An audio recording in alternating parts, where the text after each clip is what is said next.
এবার বাংলাদেশে আওয়ামী লীগের কার্যক্রমে নিষেধাজ্ঞার বিষয়টি নিয়ে মতামত প্রকাশ করেছে যুক্তরাষ্ট্র। মার্কিন পররাষ্ট্র দপ্তরের প্রেস ব্রিফিংয়ে এক সাংবাদিকের প্রশ্নের উত্তরে মার্কিন পররাষ্ট্র দপ্তরের principal deputy spokesperson Thomas Tommy Pigott এই বিষয়টি নিয়ে কথা বলেছেন। কি বলেছেন মার্কিন এই মুখপাত্র? বিস্তারিত জানাচ্ছেন লিমা সায়ন্তী।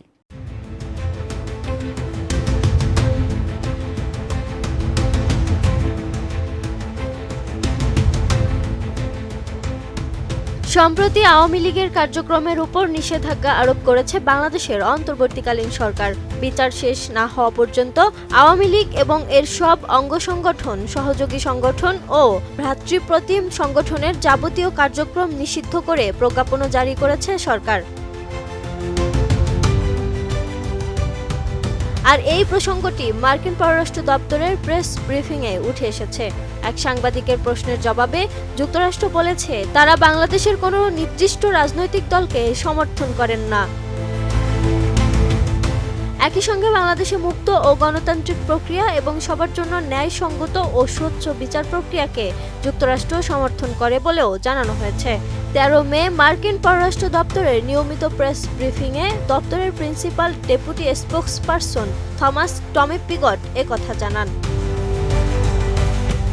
যুক্তরাষ্ট্রের পররাষ্ট্র দপ্তরের নিয়মিত ব্রিফিংয়ে সাংবাদিক প্রশ্ন করেন, বাংলাদেশের অন্তর্বর্তীকালীন সরকার দেশের অন্যতম বৃহৎ রাজনৈতিক দল আওয়ামী লীগকে নিষিদ্ধ করে তার সব রাজনৈতিক কার্যক্রম বন্ধ করে দিয়েছে। এর মাধ্যমে দলটির রাজনৈতিক পরিচয় কার্যত মুছে ফেলা হয়েছে এবং ভবিষ্যতে নির্বাচনে অংশগ্রহণের পথও রুদ্ধ করা হয়েছে।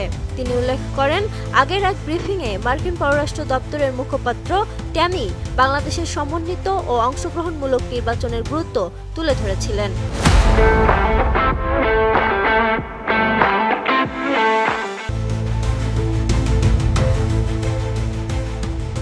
এই প্রেক্ষাপটে যুক্তরাষ্ট্রের বক্তব্য কি, এই সম্পর্কে জানতে চাইলে জবাবে মার্কিন পররাষ্ট্র দপ্তরের প্রধান উপমুখপাত্র পিকট বলেন, তারা জানেন যে অন্তর্বর্তীকালীন সরকার আওয়ামী লীগকে সব ধরনের রাজনৈতিক কর্মকাণ্ড থেকে নিষিদ্ধ করেছে, যতক্ষণ না দলটির বিরুদ্ধে বিশেষ ট্রাইব্যুনালের রায় আসে।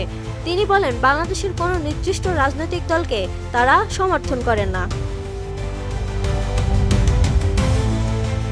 তারা সব দেশের মুক্ত ও গণতান্ত্রিক প্রক্রিয়া এবং সবার জন্য ন্যায়সঙ্গত ও স্বচ্ছ বিচার প্রক্রিয়াকে সমর্থন করেন বলেও জানান তিনি, যার মধ্যে বাংলাদেশও রয়েছে।